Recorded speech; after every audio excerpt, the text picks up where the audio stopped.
Hi, Carmen Bunde here with Berkshire Hathaway Home Services, Ambassador Real Estate. And today we're talking about both restructuring a loan and how to help somebody get a home that's maybe going to be going through a divorce. So I am here with Brad Dexter of Regent Financial Group. Yes. Yes. Yep, Regent Financial. Group. So Regent Financial, and so Brad, tell us a little bit about your experience in the industry and what's different about Regent Financial versus a bank. Yep. So I've been in the mortgage industry with Regent Financial for almost 19 years this year. Yeah. So second job out of college. Wow. So Nice. the difference, I guess, one of the main reasons that I've stayed here this long is just it's something that a lot of people see on the outside. On the inside, it's much different because we have in-house underwriting. We have 2 underwriters literally across the hall. So if I have questions, I'm across the hall, ask the question, and I have the answer I need without as much time elapsed. I don't have to go through multiple channels for a local business, Omaha business. So it maybe isn't a big deal to some people that maybe aren't in the business or even a borrower or a realtor, but it makes a huge difference for us to do our job, and it makes it quicker, more efficient, more smooth for the transaction. So that's one of the huge main reasons I'm here. Obviously, it's local. We're a smaller company. Like I said, not a lot of red tape to cut through. We can get things done quickly. Yeah, So, and that makes a big difference in today's market where everything is moving so fast to be able to reach you. And actually, I can say with a recent client, they were working with a national lender who wasn't available on the weekend. And we have questions now on the weekend. And so I told them, call Brad. He will answer the phone. I know I can ask him questions on the weekend. Yep. And you were there to answer. Yeah. And so that's huge for us. And so to dive into our topic today, so our recent situation, we had a gal, so it's kind of a two-part. She was looking at, she and her spouse have decided they're going to part ways. So she wanted to buy a house and didn't think she'd be able to do that. And so we reached out to you because her parents were looking at an investor loan. So that would require 25% down, right? Yeah, typically 20-25%. 25 gets you the best pricing. So, Yeah. So they were willing to use 25% down cash to get this property for their daughter.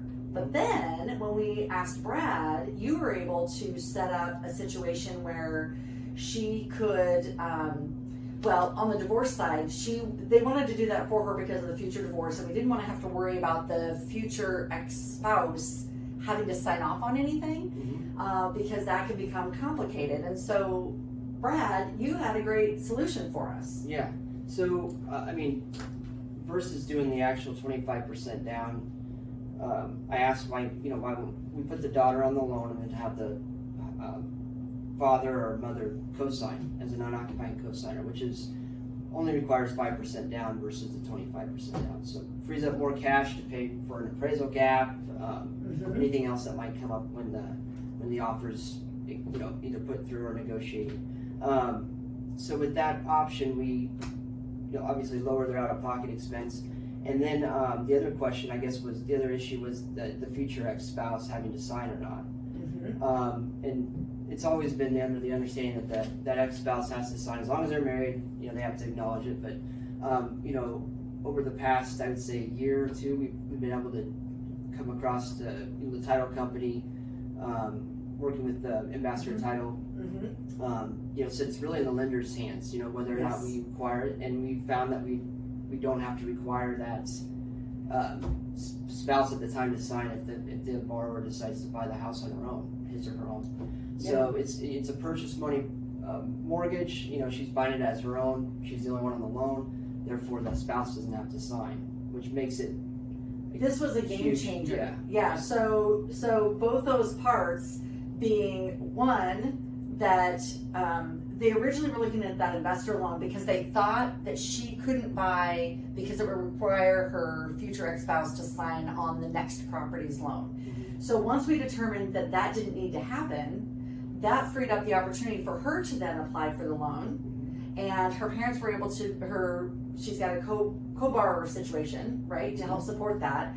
But she's able to get her name on the loan, and it freed up all that cash, which we definitely need in this market because we went from losing a bunch of offers to, in less than 7 days, we went under contract. And instead of all that money that was going towards the down payment on the investor, now her parents were able to help out a little bit with supporting some appraisal gap difference. So if the purchase price is higher than what the appraisal comes in at, they're willing to back some of that up with cash. So they'll bring in some of that difference. The other part is they were willing to then put some funds towards the seller's closing costs. And right now we're seeing a lot more of that.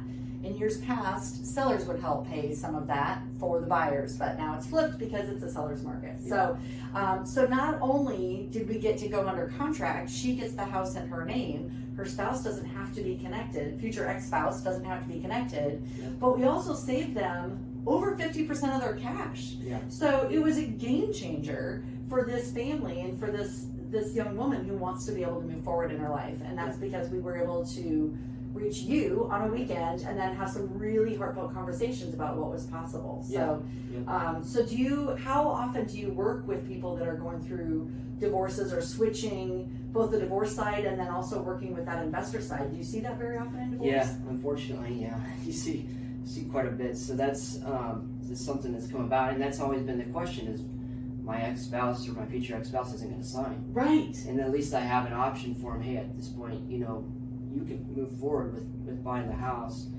We do have to qualify him, if the mortgage is in their name, but in this case it wasn't. She didn't have a mortgage in her name, so.